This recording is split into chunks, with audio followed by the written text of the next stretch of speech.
Bom dia, boa noite, Shavua Tov, boa semana para todos, Shabbat Shalom, Mashiach Now, redenção completa, verdadeira, definitiva, para o mundo inteiro aqui e agora já. A pergunta da semana é muito interessante. Quanto vale? Quanto vale de verdade? Qual é o valor? Não é quanto é o preço ou o custo? O quanto você quer pagar? É quanto, batendo o martelo, tem um valor de alguma coisa. Então, Preto Likutei Sihot, esse é o volume 25 de livros do Rebbe de Lubavitch, com discursos racídicos. Essa é a Parashat Vaishlach, em que no começo da Parashá, Yaakov se reencontra com Esaú, seu irmão, que o tinha jurado de morte. Dá tudo certo, depois ele vai. Yaakov segue o seu caminho para ir para a casa do seu pai, Yitzhak. Está vivo ainda, ele tinha acabado de saber que não estava mais viva, sua mãe. E aí, no caminho, ele chega em Shem e ele compra lá uma propriedade. Essa é a Sihá número 2, como a gente vai ver em seguida, no capítulo 33. Vavó Yaakov Shalem, Ir Shem. Asher Beresnan, Bevob Padaran, que o Yaakov chegou completo, como a gente viu na outra Sihá, na cidade de Shem.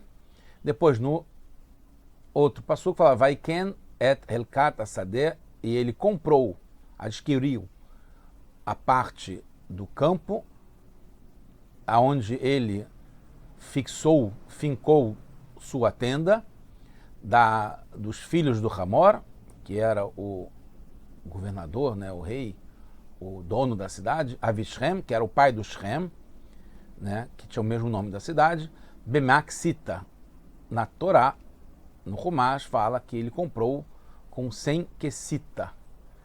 Né? O Rashi fala sobre esse verso 19. O que é quesita? Tem que explicar. O que tem me'a, ma'a, uma moeda. Amar Rabi Akiva, que shalachti le krachei ayam. O Rabi Akiva fala que quando eu fui para as cidades fora de Eretz Israel, fora até de Israel, além mar, chamavam a moeda de Ksita. Depois, entre parênteses, fala que o Targumó, a tradução é Hurpan, que está ligado com Tovim, que são boas. Harifim, Hurpan está ligado com a linguagem de Harif, né, de estar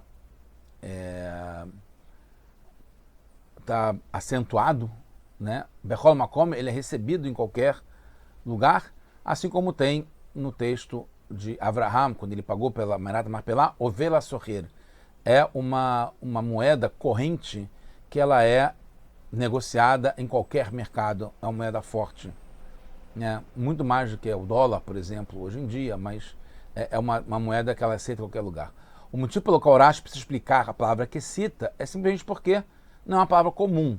Aparece mais uma vez no final do livro Yoshua, falando sobre o que aconteceu na nossa Parashá, e depois em Yoshua, no capítulo 24, fala que Yosef foi enterrado em Shem, na parte, né, do campo que comprou Yaakov, dos filhos do Hamor, Avishem, pai do Shem, Bemaxita. Traz exatamente a linguagem que tem na nossa Parashá. E em Yov fala, Vaitnulo ish kesita achat, que entregou para uma pessoa uma quesita. Mas precisa entender, os sábios têm outras referências para a palavra que cita. Por exemplo, no Tirgum, na tradução do Tirgum Yonatan, do Tanar, e no Tirgum, na tradução do Yerushalmi, fala que é pérolas. Por exemplo, no Tirgum Yonatan fala Margelian. E no Tirgum Yerushalmi fala em Bereshit, justamente nessa nossa Parashá, Margelin, que são pérolas. Isso está ligado com a linguagem de joias e ornamentos, né? Porque quesita é mesmo uma palavra de kishutin, né? Que são joias, ornamentos, adornos, mesmas letras, né? Exatamente, só que uma é com shin, outra é com sin. E no Ebenezer fala que quesita está ligado com kibsak taná, com uma ovelhinha pequena. O Radak e outros comentaristas dizem que essa é a intenção do Tirgum 1 que lança para Parashá, quando fala Hurfan. Como tem na Parashá que fala Vayomer Avimelech el Avraham, e falou Avimelech com Avraham, em Vaierá, essa Sheva Kvasot, essa Sheva Kivsot, essas 7 ovelhas, e o Targum traduz como Avimelech falou para Avraham, não se chama Hurpan. A questão é porque o Rashi, no sentido literal, que é o Pshat, não usa a tradução que é mais comum em Eretz Israel, né? Ou em Shem, né? Que é pérolas ou ovelha, e traz o que se fala nos outros países, além mar, que é uma moeda, né? Que cita é mama'á. No Bereshit Rabá se aprende no Midrash que é justamente uma pérola ou uma ovelha, como é trazido numa história do mercado árabe, que tem uma senhora que fala essa linguagem sobre pérola e ovelha.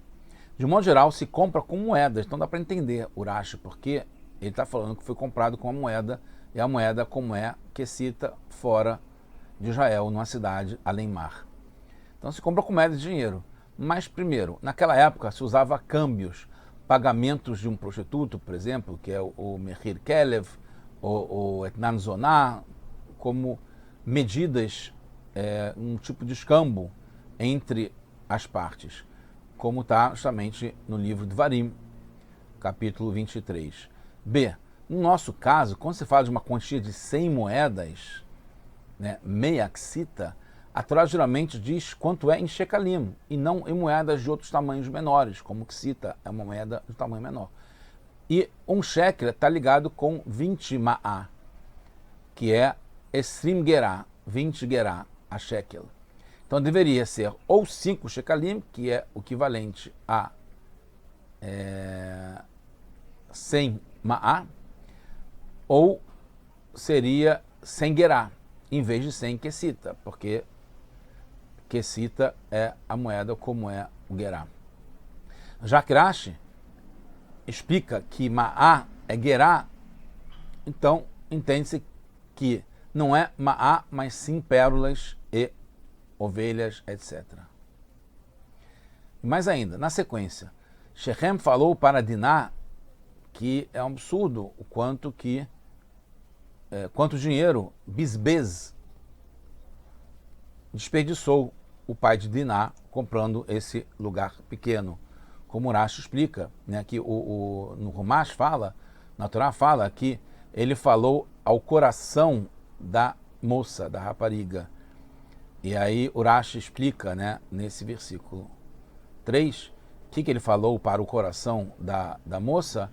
Falou como, olha, o seu pai, ele pagou por um pedaço de campo pequeno, quanto dinheiro ele pagou? Ele desperdiçou, ele esbanjou.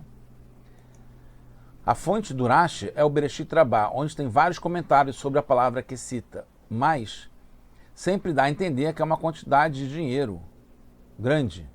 Mas para Rashi é ma'á, uma quantidade muito pequena. Também não dá para aceitar a explicação que essa parte do campo que ele fixou lá a sua tenda, é só a parte do Yaakov, onde ele montou a sua tenda, pagando só 5 shekalim, porque era só para a tenda dele. E a propriedade maior, que comprou para o grande acampamento, tanto a tenda das esposas, dos filhos, dos servos, além de todo o gado, etc., então esse sim pagou com muito dinheiro, como é geralmente entendido quando se fala de que cita por uma quantidade grande de dinheiro. Pois não faz sentido a Torá mencionar só essa aquisição menor. Então não é só isso, é por tudo mesmo. No começo da Parashá, o Rashi já explica que é comum falar no singular se referindo a quantidades grandes. Por exemplo, quando o Jacó fala para Esav, Vahilishor vechamor, eu tenho, né, eu consegui boi e burro. O Rashi explica o que é shor vechamor. É comum as pessoas falarem de vários, né, de um gado, de vários bois, chamar só de boi. E também quando fala lá em Lech Lechá sobre Abraham que ele fixou, né, sua tenda, a intenção não era só para ele, era para todo o acampamento. Então quando fala aqui que Yaakov pagou esse dinheiro de 100 quesita para a sua tenda, não era só para a sua tenda, era para o coletivo de todo o acampamento. Então volta a pergunta, como que ele pagou tão pouco assim para um acampamento inteiro?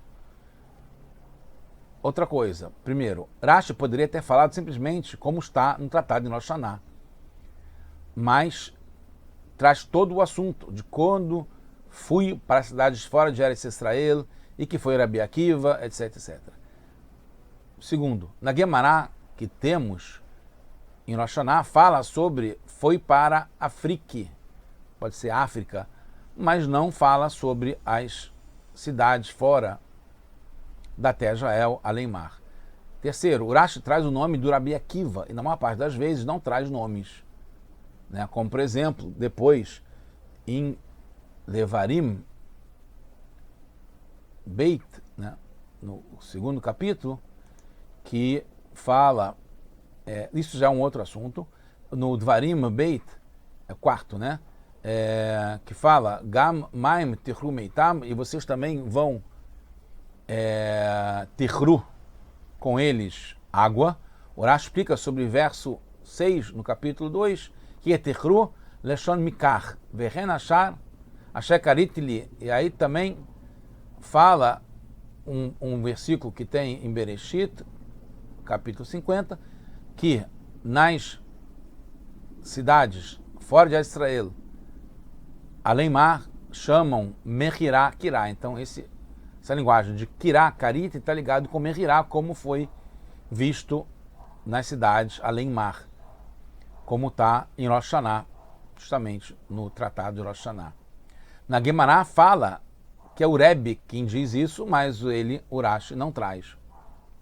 E depois, quando fala a explicação sobre Tefilin, que fala em Parashat Bo, Totafot fala Tat Bekitfei Shtaim Pat Beafriki, que explica que na linguagem em Afrique, né, está ligado com a África provavelmente, é Totafot, o Pat está ligado com 2, como está no Tratado de Sanhedrin, página 4.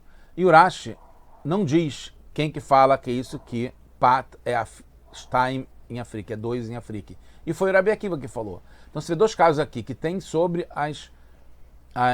falando sobre as terras além mar. E quando fala sobre Afrique, né, como está em Rosh Hashanah, e aqui está no Sanhedrin, o Rashi, quando vai trazer isso do Talmud, não traz quem fala e não fala nem mesmo que é o Rabi Akiva, como foi o caso do Rebbe, quando foi o caso do Rabi Akiva em Sanhedrin. Porque a gente sabe que está escrito, né, Rabi Akiva Omer, Enitzarich, Notzarich, quando Rabi Akiva fala sobre que Pat Beafrik Estaim. No final da explicação do Rashi aparece, entre parênteses, Vetargumó e a tradução. Alguns comentaristas dizem que não são palavras do Rashi, que poderia ser de algum aluno que colocou por erro essa outra adição.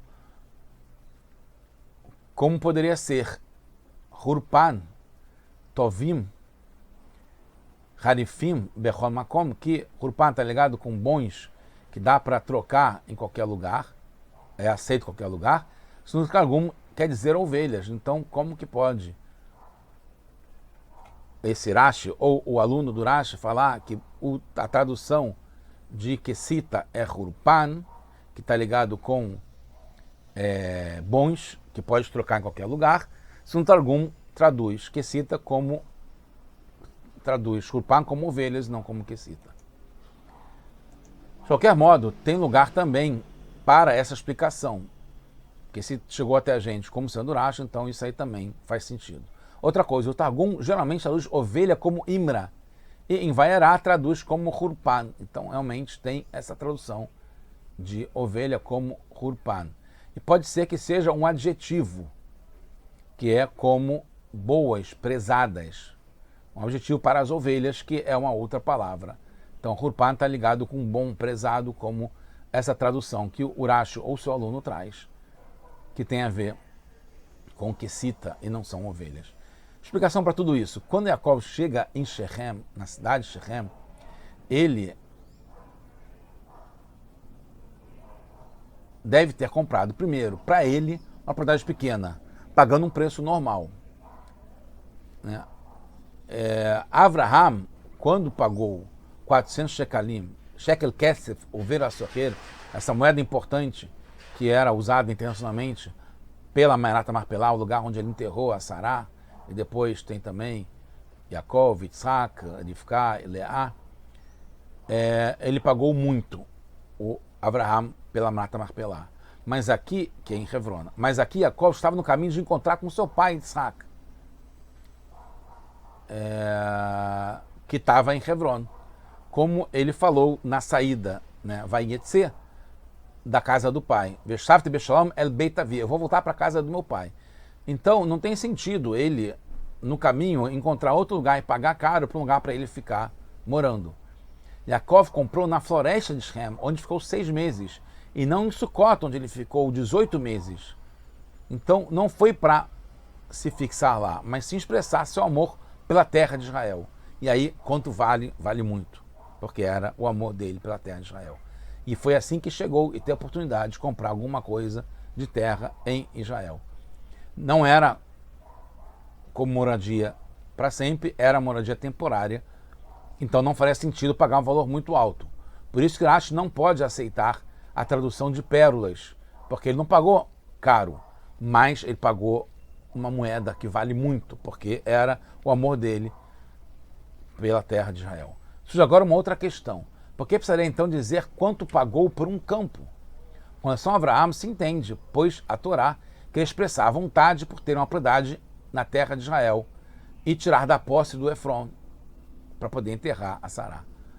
Como não quis que, o Avraham não quis que dissessem que ele enriqueceu, foi enriquecido, né, por outras pessoas, como o Melech Sodom, que queria pagar para ele pelo butim da guerra. Para explicar qual a importância dessa compra, Rashi traz o acontecimento do Rabi Akiva, quando ele foi para uma cidade fora de Israel e chamavam Quecita de Ma'á, da palavra ornamentos, Quecita, Kishutin, mesmo sendo uma moeda muito pequena. Vemos então que tem situações que, apesar do valor pequeno de certas moedas, mesmo assim são vistas como joias, então chamadas de Quecita, está ligado com ornamento, adorno, joia. Yaakov pagou para ter propriedade na terra de Israel moedas desse tipo, que valem muito, são joias. Por isso, Rashi justamente a versão sobre ir para as cidades do além-mar, que o uso de moedas como joias em África e na África pode não significar uma prova de que tem importância, são joias. Lá não vale muito. Não sabemos detalhes em África. Pode ser que seja um lugar pobre, que mesmo moedas pequenas são comparadas como joias. Rashi fala que mesmo em grandes cidades é chamado de Quecita e vale muito. Entendemos também porque, Rashi não aceita a explicação que Quecita é uma ovelha, pois então não demonstraria a importância da compra da propriedade em Eretz Israel por Yaakov. Segundo, no sentido literal, quando pode explicar que foram 5 shekalim, não deve falar que foram 100 shekalim ou 100 pérolas, etc. Pois o exagero no valor, o múltiplo de 20, né, da primeira opinião, é o contrário do pshat literal, que foi só 5 shekalim. 3. Entende-se porque a Torá não sinaliza o valor geral, 5 shekalim ou 100 gerá, mas sim 100 quecita, como está na Parashá.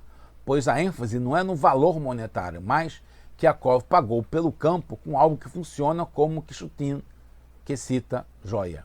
4. Entende-se a intenção do autor dos parênteses, né, aluno do Rashi ou não, que acrescentou a tradução para Hurpan, porque Hurpan está ligado não com a abelha, mas sim com uma coisa que é boa, valiosa, que é usado e aceito em todo lugar como vela sorreira. Assim como a Torá enfatiza a importância do pagamento do Avraham com uma moeda que vale em qualquer lugar, porque tem valor, porque é na terra de Israel e vale muito mais do que é a quantidade e o numeral.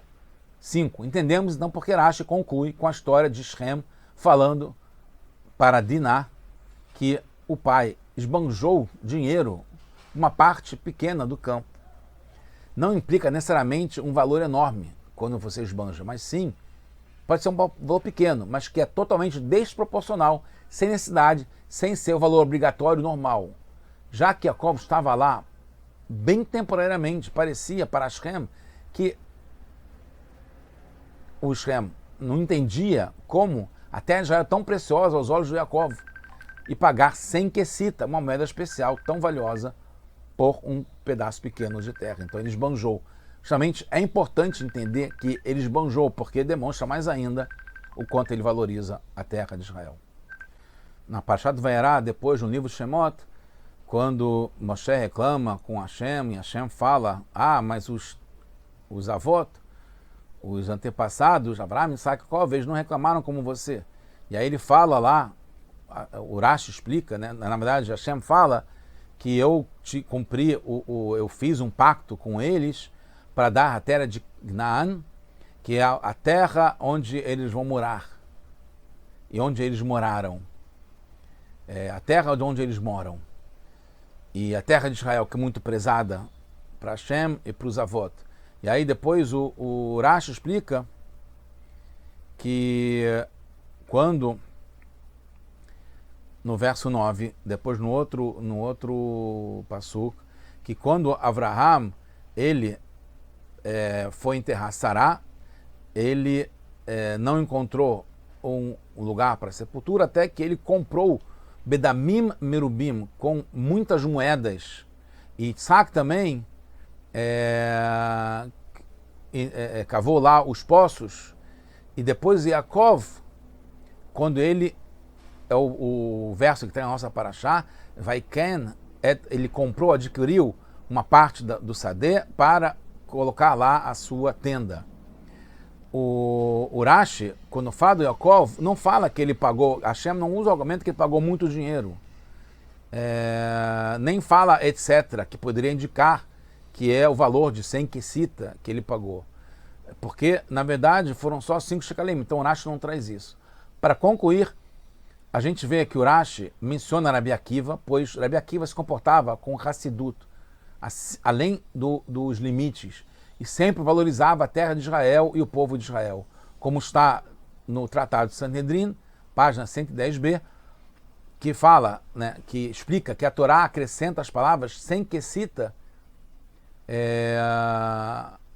que o Rabi Akiva fala isso, nos ensina a procurar em tudo um modo de valorizar a terra de Israel, o povo de Israel, até o ponto que o costume vira a natureza, sempre falar bem e procurar coisas boas. Então aqui, quando na Torá fala de propósito a palavra quecita, é para indicar que a Torá também está querendo falar bem da terra de Israel. A Urashi está explicando isso, que foi o Rabi Akiva mesmo, que ele foi para as cidades fora da terra de Israel, além mar, para poder, desse modo, ver que é uma moeda que está ligado com joia, que é como deve se tratar e valorizar a terra de Israel. Em Sanhedrin, nesse 110b, na página, fala também que o Rabi Akiva falou que as pessoas que são filhos dos perversos de Israel, eles têm direito ao mundo vindouro, porque traz o Pasuk Terlim que Hashem, ele guarda os petaim, que é geralmente trazido como bobos, mas o Rabi Akiva, ele foi nas cidades além mar e viu que se chama lá bobos as pessoas, as crianças. Então, quando fala que Hashem guarda, né, Petaim, está falando guarda as crianças, que são esses filhos dos perversos, que Hashem guarda mesmo assim e tem direito ao mundo vindouro. Então a Guemará enfatiza que a Hassidut do Rabi Akiva era tão grande e enfatizava o mérito de Israel, que valia a pena o Rabi Akiva ir até cidades além mar para conseguir descobrir o mérito de que lá chamam Petaim de Yenuka, de crianças, e com isso ele consegue provar que tem direito ao mundo vindouro, mesmo as crianças filhas de perversos. Foi nessa mesma viagem que o Rabi Akiva falou sobre a grandeza de Jacob e a terra de Israel, e a gente aprende aqui como a gente deve sempre procurar ver o mérito e o valor, e nisso a gente aumenta o valor, e com isso, se Deus quiser, vamos fazer Mashiach já agora não.